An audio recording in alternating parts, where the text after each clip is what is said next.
nuyu leen ziar leen yéen ñuy suivre ci 4appuis di leen jaajëfal bu baax ci seetaan bi ngeen ñu seetaan partout dans le monde waa France waa États-Unis Espagne Maroc Gambie ba ci keroog sax am na kuréel Mauritanie ñëpp ñu leen nuyu bu baax di leen ziar. ñu ngi delloo ziar di leen ñaanal jàmm bu baax a baax di sant yàlla bu baax a baax comme ni ñu koy defee toujours rek te ñu ngi fii Ouest Foire wala Nord Foire seet si fi Mouhamed. Ouest Foire seet si fi Mouhamed coach su Mouhamed nekk coach ci Tapha Tine fas yéene waxtaan ak moom ci làmbu fan yi gis nañu actualité yi xew ci làmb fan yi bari na trop ñu fas yéene ci waxtaan lu ci mel ni Covid beeg tëj bi ñu tëj làmb jéeg yëpp ñu fas yéene ci waxtaan ak moom muy ni ci xalaatam est-ce que solution bi moo nekkoon tëj làmb ji wala est-ce que amoon na yeneen solution yi nga xamante ni war nañ ko mën a def pour que làmb ji mën a continuer nañ ko nuyu bàyyi ak mu nuyu ñu si taan ñu dugg si waxtaan bi Mouhamed maa ngi lay ziar bu baax. waaw maa ngi delloo ziar asalaamaaleykum suñu mbokk internet yi yoo xam ne ñoo seetaan chaîne bi donc maa ngi leen di ziar di leen nuyu seen tur ak seen sant. alors tey maa ngi ñëw pas en tant que coach Tapha Tine mais en tant que nit koo xam ne ku bëgg làmb wax dëgg fi yàlla moo ma tax a ñëw su fekkee ni xëy na damay juum wala ma am ñu ma frustré ñu jéggal ma parce que tout simplement damay jox sama xalaat rek sama xalaat te peut-être ma mën a apporter benn genre solution rek donc ñun ñëpp daal ay solution rek li ñuy wut léegi ñuy ñaan yàlla à travers si émission bi ñu ko war a dégg ñu dégg ko ñu indi si vraiment saafara voilà.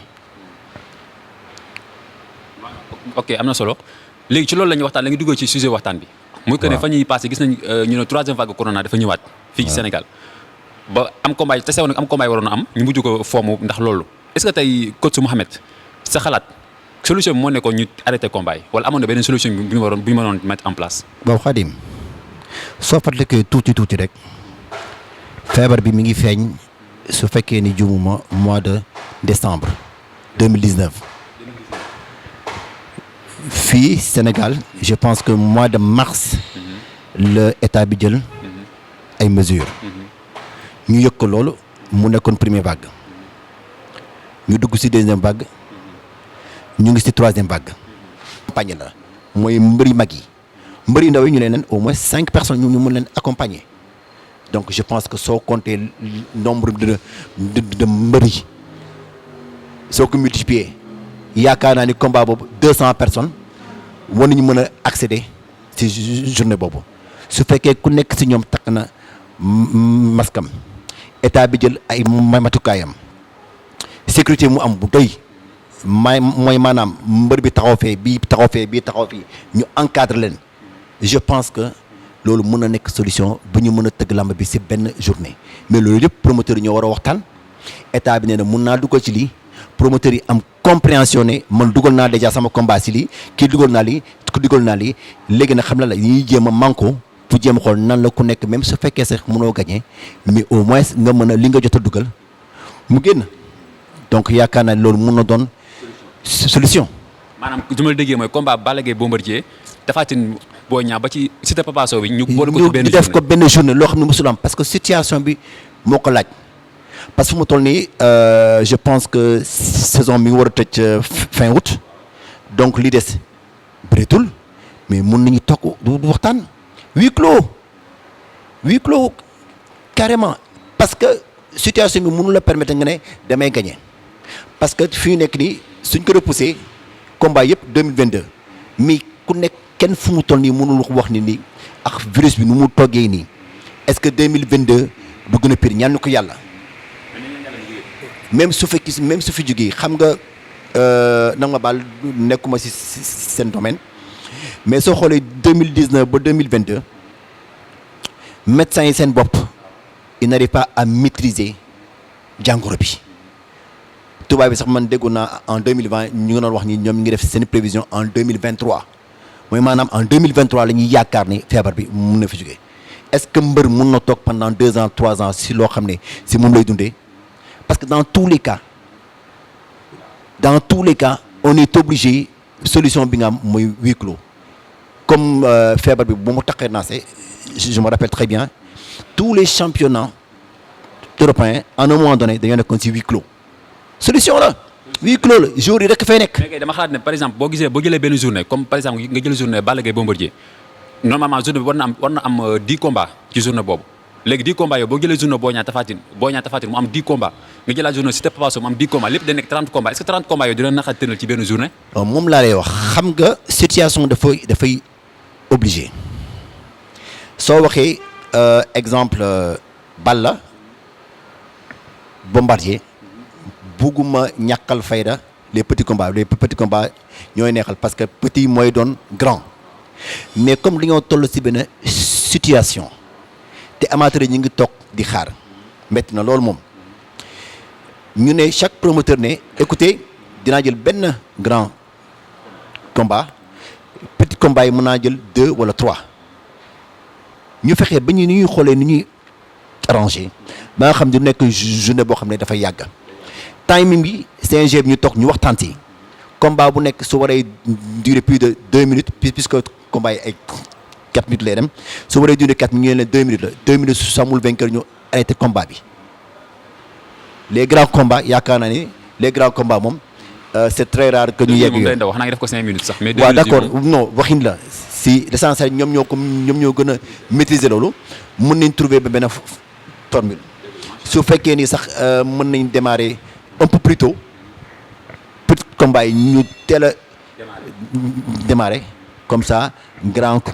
combat yëpp ñu mën ko xool ban heure lañ koy kii avec sécurité bu doy je pense que mën na nekk voilà. macha allah mën na nekk je pense que autorités yi ñoom ñu ñuy déglu te dañ sa bàyyi xel bu baax a baax parce que xel tamit pousse la rek ku nekk mën na ko for. nañ ci xalaat bu baax a baax rek mën na am solution génn foofu. léegi Mouhamed ci li ñuy jeexalee waxtaan bi. waaw dama lay won ñaari photo lutteur ku ci nekk nga décortiquer moom forme bi noo gis sa forme actuellement est-ce que mi ngi ci en forme wala sa joxe sa xalaat daal. waaw première photo bi moo nekk nii ma lay wan.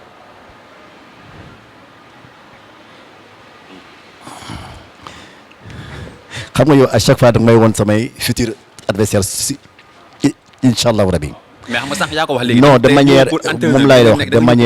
de manière objective. cat moo si jiitu rek mais sincèrement parler mbër yëpp a liggéey soo xoolee seen état 2020 ak 2021 dafa wute mbër yëpp Balla moom liggéey na macha allah loxo yi moom taxaw na wàññi na poids bi parce que soo xoolee biir bi wàññeeku na donc liggéey na non moom soo xoolee moom macha allah sincèrement parler liggéey na voilà liggéey na. mais nii boo ko comparé état bi mu yor nii ak état bi mu doon bëree par exemple Yékini wala bi mu doon bëree Tyson. mais xam nga léegi mbër yi je pense que dafa mel ni dañuy commencer comprendre que combat léegi nekkatul ngay jël ay nan lañ koy waxee ay parce que du ay protéines wala complémentaires c'est-à-dire que c'est des produits anabolisants loo xam ne si diir bu gàtt mën na la may volume mais su lay may volume après conséquence yi dafay yàq yaram bi donc mbëri yëpp début bi je pense que su fekkee ni juwuma parce que noo mënee toog pendant 1 mois 2 mois nga jékki-jékki changer automatiquement loolu produit rek moo la ko mën a may maintenant ils ont compris que loolu amul mucc mais même soo xoolee man guy gi maa ngi fàttaliku benn combat am mu maax Boy Niang biir bi nu mu rëy mu fonki woon mais xoolal léegi dafa liggéey macha allah non liggéey na c'est-à-dire que lii mu ngi liggéey xam nga dañoo toll si foo xam ne lamba amatul ma xaar 2 mois 3 mois toog jël samay produits di naan combat ñëw biir bi génn yi jaram fonki ma ñëw non loolu taxul nga daan non. kon nga gisee instant bi nga ko gisee. non ñoom ñëpp liggéey nañ déggoo li ma la wax naa cat moo ni jiitu mais sinon 2020 bi plutôt 2021 bi war nañu am vraiment ay combat yu neex a neex. beneen photo bi guy gi la. waaw guy gi laa wax ni guy gi franchement liggéey na non guy gi non guy gi nag wax dëgg fa yàlla mbett na ma loxo yi fees na dell épaule yi génn na trapèze yi génn na franchement parler non liggéey na bu baax a baax liggéey na bu baax a baax. bu ko gisee kon liggéey na daal. liggéey nañu mbër yëpp pratiquement franchement parler liggéey nañu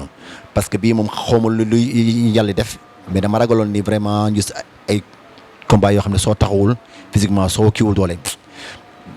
doo daan quoi. mais dama dégg ñu naan des fois mbëri bu fekkee dafa di def trop de musculation après loolu mën na téye loxo yi day gaaw a toxi wala ni war a fonctionner du ko fonctionner loolu nag ñoom ñu ngi def ba tey ñu def musculation ba pare teewul jour combat seen loxo yi day fonctionnel di bañ a gaaw a toxi. xam nga moom lay wax à chaque fois ñoo xam ne xëy na duñ ci bàyyi xel ni ngay yëkkatee pratiquement ay 35 kilos 40 kilos dinaa la xamal tey benn secret soo demee dans les grandes écoles programme entraînement dafa am temps de récupération en temps de récupération mu am ay étirement xam nga muscle soo ko sollicité pendant 30 minutes 45 minutes dafa laaj nga étirer ko donc étirement dafa bokk si loo xam ne mooy dundal muscle mais su fekkee tout le temps da ngay sollicité muscle bi finalement jour combat bi dafay diis loo ko laaj su boobaa mënoo ko am donc ay étirement c'est important parce que même su fekkee da nga war a étirer biceps dafa am nu ngi koy étirer soo waree étirer ay triceps dafa am nu ngi koy étirer ay quadriceps bépp muscle boo gis si kaw yi yaram bi dafa am nu ngi koy étirer donc dafa baax ak programme bu mu mënta am nga wax sa coach soo paree mu étirer la nga soo paree étirement au moins jëlal benn 10 minutes 15 minutes si salle bi nga toog nga récupérer parce que daf ci baax. mais ñoom tey par exemple ku ci mel ne ñoom mbër yi nii ñuy préparé combat ba mu des une semaine ñu annulé combat bi ak état de forme bi ñu nekkoon noonu est-ce que tey loolu dina yomb ñu nekkaat ñu garder même état de forme ba jour combat bi. non xam nga moom la ñuy wax yaa ngi dugg si beneen domaine mooy psychologie une semaine nga préparer ce combat pendant 2 ans imagine-toi pendant 2 ans pendant 1 an yaa ngi koy programmé mu des une semaine wala 2 semaines ñu ne la combat bi ayu nañ ko daf lay rey complètement psychologiquement dootu motivé même su fekkoon ni amaana tey suñu la fayoon sax sa xaalis parce que xam nga préparation psychologique mooy maanaam dafa am solo combat li koy daaneel mooy il faut être fort mental su fekkee ni en une semaine 2 semaines ñu annulé seen combat ñoom fu ñu ne doon li man par exemple sama cas lay wax donc mais terewul ni gëm nañu